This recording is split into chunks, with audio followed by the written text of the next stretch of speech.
Biblical Stories as Codes for Deciphering the Reality of the World Today. Part 3. The Code of Sodom and Gomorrah. A small and rich elite, consisting of about 1% of the world's population, controls most of the Earth's economic resources, and therefore is able to propagate any agenda for the control and domination of world population, as well as the case with the COVID vaccine dictatorship. In the face of this horrific injustice, the camp of the awakened calls for social and political activism with the goal of amassing a critical number of people that would be able to regain control to the people. Activists all around the world have earned their PhD in the ways of the darkness by revealing and posting on social media each and every aspect of the draconian malicious scheme of the New World Order. The feelings of anger and fear that reading this information usually bring forth are then supposed to be harnessed to fight the darkness. However, the darkness is much more sophisticated and devious. Since it does not possess any power of its own, and therefore must feed on the energy of others, it makes sure to constantly incite negative thoughts and feelings of anger and fear. Thus the awakened, who rally and demonstrate against the darkness, unknowingly are actually playing into its hands, while darkness succeeds in harnessing their action for its own benefit. In fact, those who dare to evaluate the situation objectively will have to admit that demonstration and rallies have not succeeded in changing the social and political reality. They only succeeded in making the participants tired and depressed. To what does this compare? This is similar to a battered wife whose psychopath husband drains all her energy, since he has no other way of existing but as an energy-sucking vampire. After years of blaming herself for his bad moods and failed attempts to pacify him, one day she finally decides to leave him and their home, longing and hoping to be free. However, she will not gain her freedom by physically moving out of their shared home, but by being able to emotionally disconnect from the past and truly start a new life. On the other hand, if this woman continues to feel that she is a victim, or continues to react to her ex's attempts to provoke her in order to suck her energy so that he can continue to exist, she will end up exhausted and miserable, even if she lives on her own. Therefore, we must understand and remember that those who can scare or upset us, in fact, control us and our consciousness. Additionally, we must understand and remember that anything that we resist will only intensify. The following story wonderfully illustrates this fact. A Western man went to an Eastern meditation master asking him to teach him to quiet his thoughts. The master, looking at the man in front of him, having realized that the request originated from the man's intellect and not his spirit, first wanted to teach him that one cannot control one's thoughts through the originator of thoughts, the intellect. He therefore asked the man to return the following day and until that time to avoid thinking about monkeys. What a strange request, the man thought to himself, since he never thought about monkeys. Nonetheless, he went back to his room, went to bed, and attempted to comply with the instruction to avoid thinking about monkeys. However, as you already know, everything we resist will only intensify it, and therefore his mind was overflowing with all sorts of monkeys. The next morning, completely exhausted, he returned to the master and begged him for a single thing: please get the monkeys out of my head. Despite the thoughts that one should fight the darkness, the prophets, the harbingers of the light, presented an altogether different solution to the problem of evil in the world. The light does not wish to fight the darkness, but to shine. The light does not blame what is happening on the outside, but demands work on oneself. The light does not deal with feelings of fear and anger, rather it awakens the human spirit to trust and believe in the strength and grace of God. The light does not call for political activism, but for spiritual activism. If we examine the history of the people of Israel, we can see that the prophets always had only one solution to the suppression and control by empires with dark agendas: alignment according to the will of God. The prophet Jeremiah warned for years that the first temple would be destroyed unless the people of Israel purified their rotting, decaying morality and spirituality. The prophet Ezekiel added another reason for the destruction of the temple: idol worshipping within the temple itself. Despite it all, the kingdom of Judah, under the rule of kings Jehoiakim and Tzidkiah, chose to occupy itself with continuous uprising and rebellion against the Babylonian Empire. Consequently, in 586 BCE, Nebuchadnezzar, the Babylonian king, destroyed the Great Temple. Therefore, it is absolutely right to say that the destruction of the first Great Temple was not because of the evil Nebuchadnezzar, but rather because of idol worshipping, illicit, ancestral sexual relations, and bloodshed. The Second Great Temple was destroyed in 70 CE from similar reasons.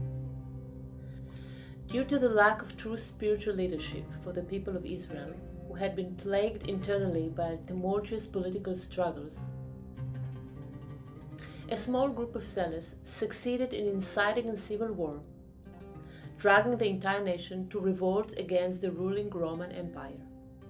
A rebellion whose vicious consequences from the very beginning were expected and known. Here as well, the destruction of the Second Great Temple was not because of the evil Titus, but because of the needless internal hate and warfare. Therefore, the entirety of the Bible, from the fall of Adam and Eve up to the destruction of the First Temple, are in fact one long story describing humanity's betrayal of God. That is the real reason for the pain and suffering, and not the power and might of the empires which served the darkness.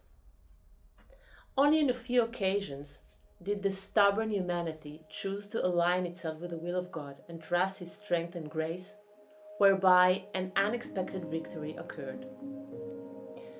Pharaoh was defeated not because the Israelites demonstrated against him, but because the light answers the desperate cries for help of the enslaved Israelites and sent help to the leadership of Moses. Little David defeated the great Philistine giant Goliath because he held the most powerful weapon: his absolute unwavering faith and trust in the strength and might of God. The sinful city of Nineveh was spared because its king and people's willingness to immediately respond to the harsh prophecy of the prophet Jonah. And the people of Nineveh believed God, and they proclaimed a fast, and put on sackcloth, from the greatest of them even to the least of them. But let them be covered with sackcloth, both man and beast, and let them cry mightily unto God. Yea, let them turn every one from his evil way, and from the violence that is in their hands. Book of Jonah 3. As I mentioned, many people believe that because of a small group of evil elites who control the world, humanity is in danger of enslavement and doom. However, hardly anyone believes that a small group of light workers can accomplish the opposite. That is, to give humanity the chance for redemption and salvation.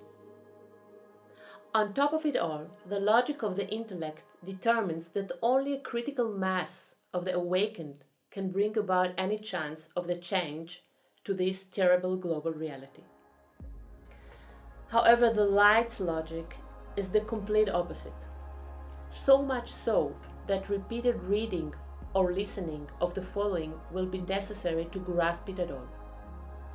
First, according to the light, the responsibility for humanity's sad state of affair does not lie with the wicked, but rather with the light's called or chosen ones, who fail to fulfill their mission, and in doing so, actually handed their power over to the darkness.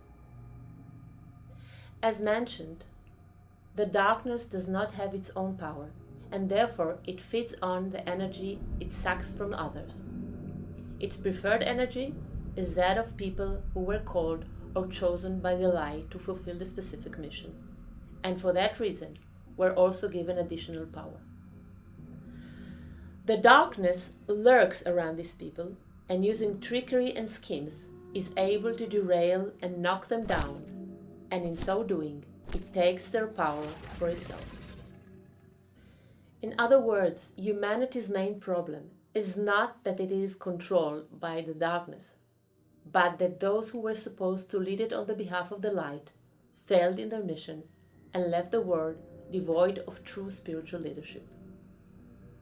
Secondly, according to the logic of the light, it is not the quantity of the people who can change the fate of humanity and even save it altogether, but rather the quality of the people. This principle is demonstrated in the biblical story of Sodom and Gomorrah, which is also a code. A small number of righteous ones can save mankind from destruction and ruin. For those who do not know or remember the story, here is a summary.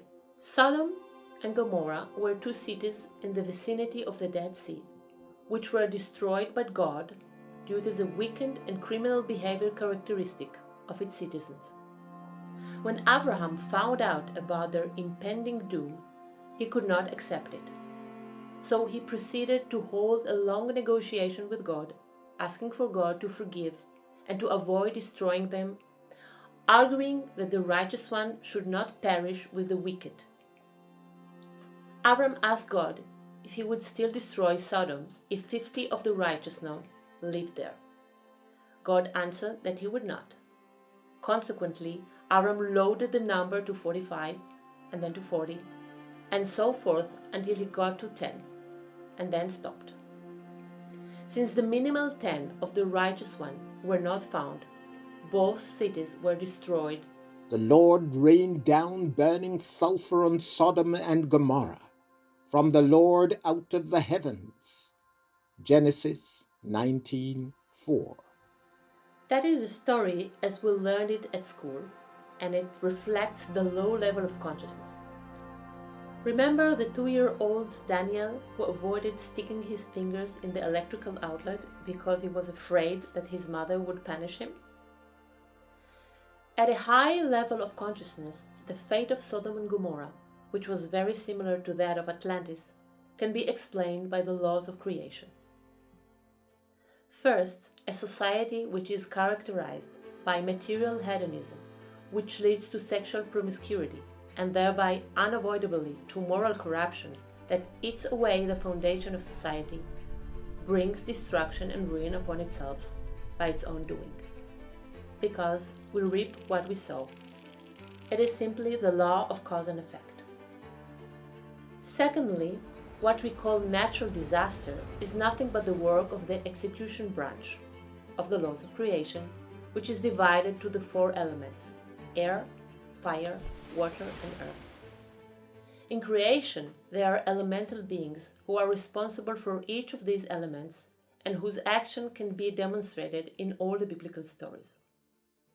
For example, in the story of Sodom and Gomorrah, the fire elemental beings are center stage, while in the story of the Great Flood, the water elements beings are at work. However, these elemental beings do not only destroy what does not correspond to the laws of creation, they are also responsible to help and assist human beings who align themselves with these laws. The best example for this is all the miraculous natural events that took place during the story of the Exodus from Egypt. In other words, what people call a natural wonder is also an expression of the action of the elemental beings. The cooperation between human beings and the elemental beings was an integral part of the plan of creation. It can only come about as long as human beings use their free will to do good. Man was given the ability to shape the gross material world through his will, which materializes not only through actions, but also through words and thoughts. Would you like a simple example of this, which does not even require any scientific studies for validation? For sure, at some point, every single one of you experienced how negative thoughts can weaken your immune system and cause the physical body to become ill. In ancient times, when humanity strove for noble goals, matter was less dense and heavy. The elemental beings were then able to lift and move huge rocks and help build beautiful, wondrous masterpieces, such as Machu Picchu and the pyramids in Egypt. We still need to explain and clarify how the existence of 10 righteous men in Sodom and Gomorrah could have prevented the destruction of these cities. How can we understand this code, which says that a relatively small number of righteous ones is needed for the world to continue to exist? A righteous person is a human being whose internal purity makes him an anchor for the divine power which flows through creation. That is because the light, in accordance with the law of the attraction between homogeneous species, will always seek to anchor in a man who, in his essence, is similar to the light. The righteous ones are not long-bearded religious leaders, nor spiritual teachers whose books are on the Amazon bestseller list. Most of them are unknown to the public, and even if we meet a righteous person, most likely we will not recognize him as an earthly anchor or channel to the power of the Creator. Only if we are somewhat more sensitive, the radiation that shines from the aura of this person and bestows upon us a unique experience of spiritual awakening and bliss that is rooted in the proximity to the light, an experience the intellect can never grasp. The power of each one of these righteous men, or by other name, the chosen one, can be equal to that of million regular people. Therefore, their action, words, and mostly their thoughts have a real effect on the density of matter, and consequently they work together with the elemental beings and are able to prevent catastrophes. Further, each one of them, based on his power, is connected to a large number of souls who are attracted to him due to the law of attraction. If a righteous one takes the position intended for him by the light, he in fact protects and guides all the souls that are connected to him, whether through active action, whereby they meet him, or through passive action, where his influence is veiled. One can equate the work of a righteous one to the aorta that transfers blood from the heart to the arteries, arterioles, capillaries, venules, and veins. Each is significant in and of itself, but if an aorta bursts, the blood supply stops and death is imminent. In each generation, there is the righteous man of the generation, who leads the rest of the righteous ones, both actively and passively. All the righteous ones are, in fact, the spiritual leadership of the world, and that is why it is said that the fate of the world lies with them. The book of Revelation in the New Testament describes through different images the happenings of the days of the final judgment, which is the exact period we as humanity are at. According to this biblical prophecy, 145,000 human spirits are meant to work all together throughout the world in different positions, according to the instruction provided by the righteous man of the generation. It is an extremely small number in comparison to the entire world population. However, it is absolutely necessary in order to ascend and save those human spirits that can still be saved. Therefore, the first and most important goal of our school is to find the member of the spiritual leadership of humanity. Of them it is said, if you fail, the world will fall. If you believe that a very small group of people, comprising of only 1% of the world population, can steer humanity to the darkness, why can you not fathom that an even smaller group can lead the world to the light? If something in what you have read or heard now touches the depth of your souls, perhaps you are the ones called for the mission.